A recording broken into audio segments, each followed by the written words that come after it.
Greetings, YouTube! Danny Staten here on the Daily Dan Blog, and we're back for another comic book review. Dracula meets Jack the Ripper. It's a Blood of the Innocent, #2 from 1986. It's put out by Warp Comic Books. It's part of their weekly reader mini-series. And I got a feeling when I bust into this one, I'm going to have to do a little censoring, because when I flipped through it, I was like, oh my God, this looks like Vampirella that got me suspended for a year on Danny's World. So we won't be showing no nudity, unfortunately. I'll have to censor that out for you.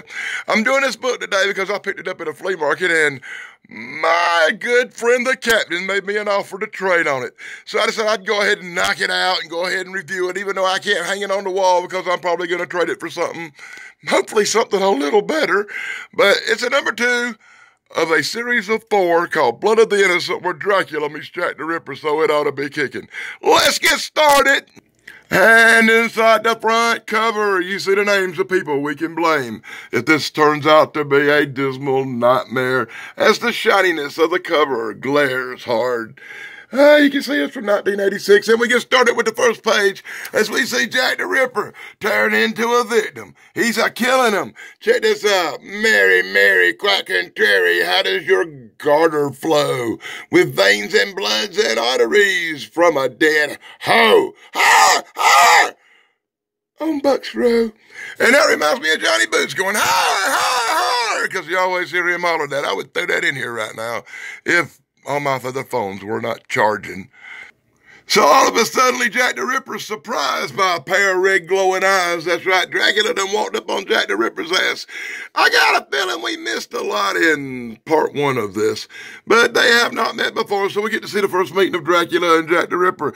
And Jack the Ripper's all grossed out. Oh, I can't believe it. Dracula done sucking the blood out of that bitch he done killed. Oh my God. And Dracula's like, blood to drain into the hollow earth, yes. I never thought you'd see Jack the Ripper get all freaked out, would you? As Dracula wipes away the blood and walks away, telling him, you pig, your butchery will pay. You're a butcher. And he calls Jack a butcher. So in full panels, not too shiny, not too bad, brought to you by the Daily Dan Blog. Let me give credit where credit's due. I really dig the art in this book. This one's put together pretty good. Dracula and the Ripper part ways, as Jack, he decides to have a little taste of the blood on his finger, just to see what it tastes like. You think Jack the Ripper may be leaning towards being a vampire on this one, as an article comes out in the Observer.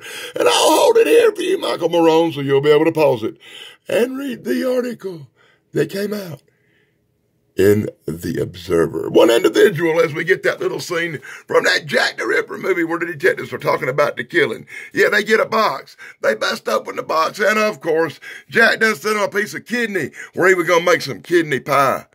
Blah, blah, blah. We get a lot of talking. That's right. They're going over the case. They're killing time. They're drawing up things and conclusions about Dracula. But they calling him Jack the Ripper because they don't know there's 2 of them. And the blood was all gone, and we don't understand why. Maybe it's a vampire. Maybe it's not. Maybe there's 2 of them, but they're confused. Yeah, it's the usual rigmarole you see in a comic book. And we're going to have an interview with Count Dracula. Wow.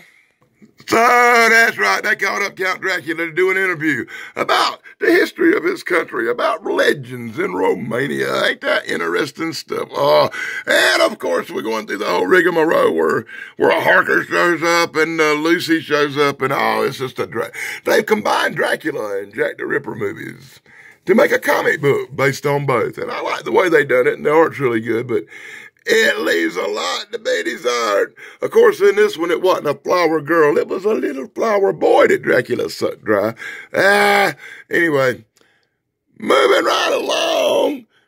So they're doing an interview with Dracula. Interview with a vampire. Interview with a vampire. Oh, that sounds familiar.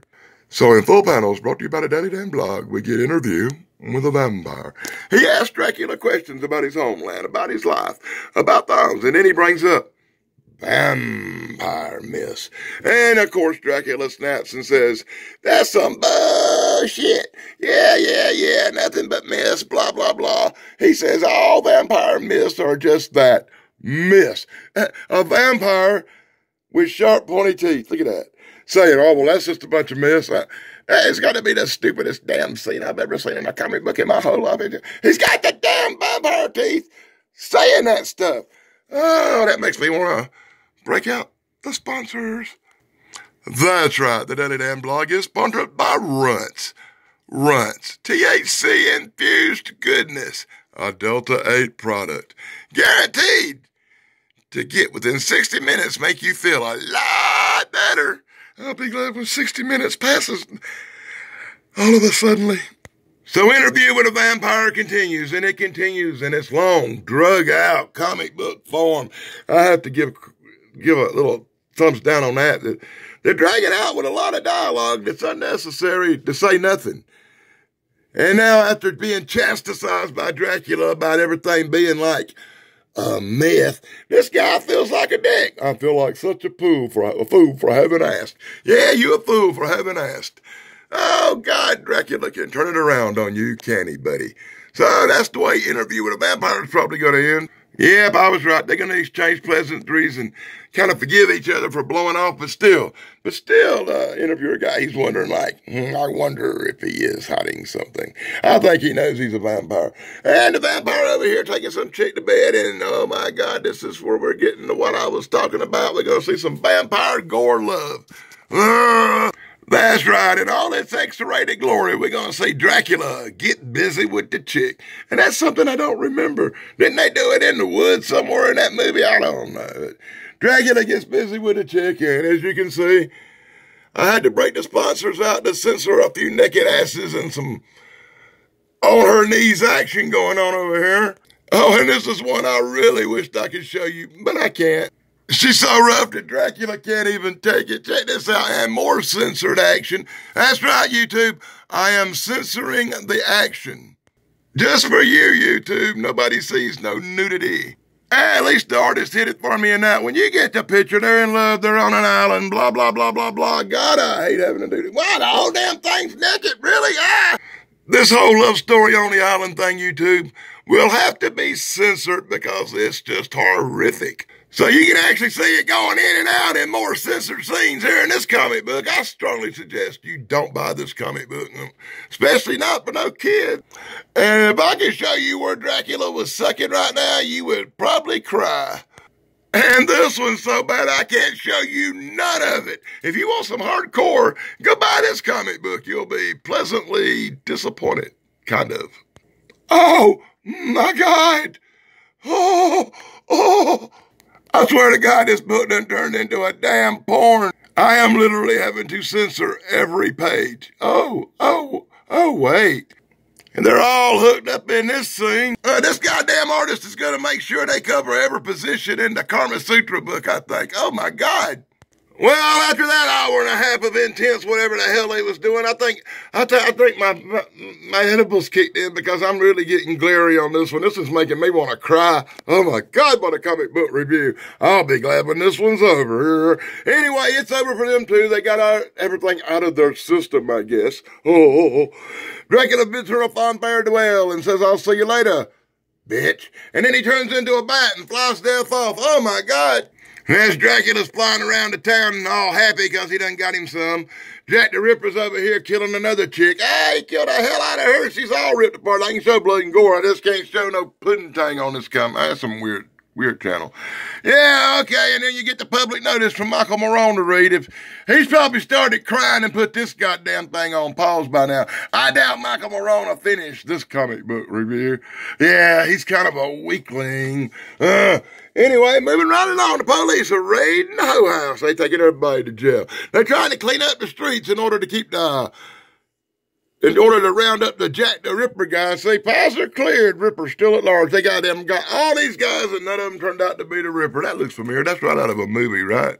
And now for my favorite shout-outs to the good stuff guys. Be sure to check out my friend Dave Sunstorm. You can find him on YouTube. He's the good stuff guy, our good stuff leader. And don't forget my good friend Pat McCormick at the Golden Rage TV. He provides the music for my live streams, 13 o'clock live with Daily Dan. Be sure to check that out on Saturday nights right after Saturday Night Live, as well as CNC at Retro Serial. Another good stuff guy, my good friend Thrash, Pondo Ponds. You can catch him on YouTube too. You can just check the comments in most of my videos if you want to find their channels. They leave comments, you can click on them. There you go, guys. Shout-outs achieved. And in the last full panels of this comic book that I can actually freaking show you, Dracula is on the loose. Jack the Ripper is on the loose.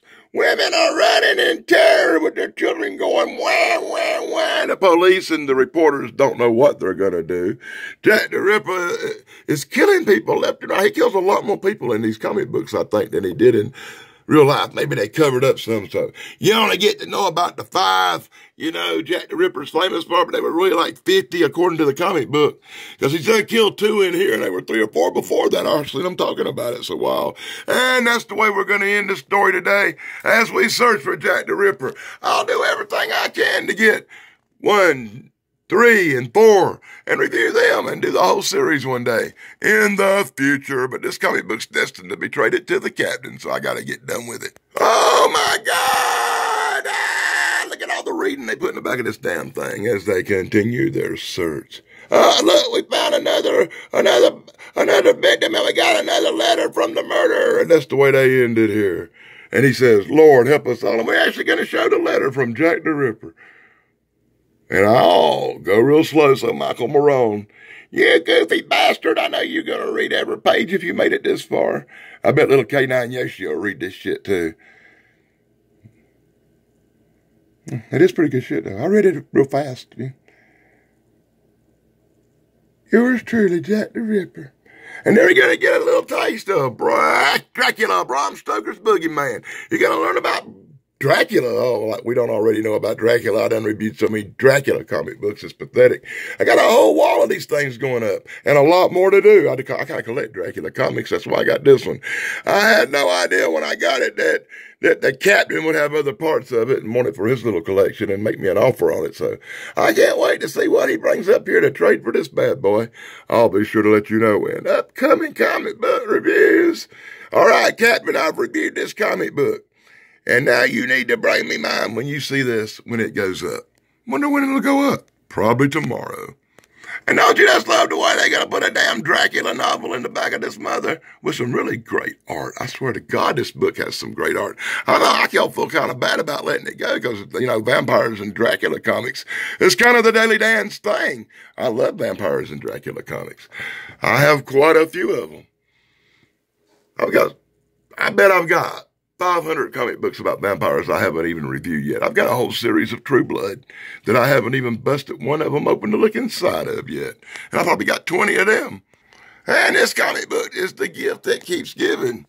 The first-to-face death, Mark Hemp draws blood. Oh my God, they're going to get more art from Mark Hemp.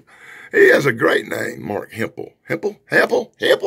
All I know is it says Hemp, H-E-M-P, and that's got to be the first cool part of a name, right? You want to read that, Michael? Want to read that? And we get more Dracula art. Wow. I'm really digging the art in this comic book. It's off the chain, better than some of the ones I've reviewed. I can name a few. I get done with this review, I might just pop up on the wall and show you some vampire comics I've already got up. That sounds like fun, don't it? And we get the final little bit of art. Yeah, that is some cool stuff. The Dracula story and everything. The genesis of it. The long, drug-out reading of it. And you get a commercial for Scout. Yeah, Scout. Who knows what the hell Scout's going to do. Terminal Science Fiction by Timothy Truman. And that's fashion in action, baby. More poppycock inside the last of the back cover. Science and Fantasy Specialist, Elfquest. A bunch of comics I don't think I've ever heard of for more. I might have to check out a few of these. Hey, look, they've got a hotline. Anybody want to call this number? I'll leave it here for a minute. Get these some bitches a call and tell them to put less nudity in their books. Or tell them to put more nudity if you so desire. And that's whatever. All that good art, and they throw this bullshit on the back. They could have put a big Dracula poster or something. And you get a picture of what's coming out next week. That was in 1986. Next week done passed by a few years, like 30 or something, right, guys? Oh, my God. It's going to be hard to track down number 1 of this. And that's my look at Blood of the innocent. Dracula meets Jack the Ripper, a weekly miniseries from 1986. This was number 2 of 4. I missed number 1, and I don't really know how it started. That bothers me, and there's a part 3 and a part 4 before this nightmare of comics ends. I hope you enjoyed my look at part 2. Captain, this book is ready to trade. Bring your little narrow ass up here and bring me something good. And until next time, this is Danny Staten on the Daily Dan Blog. Blog over, dudes!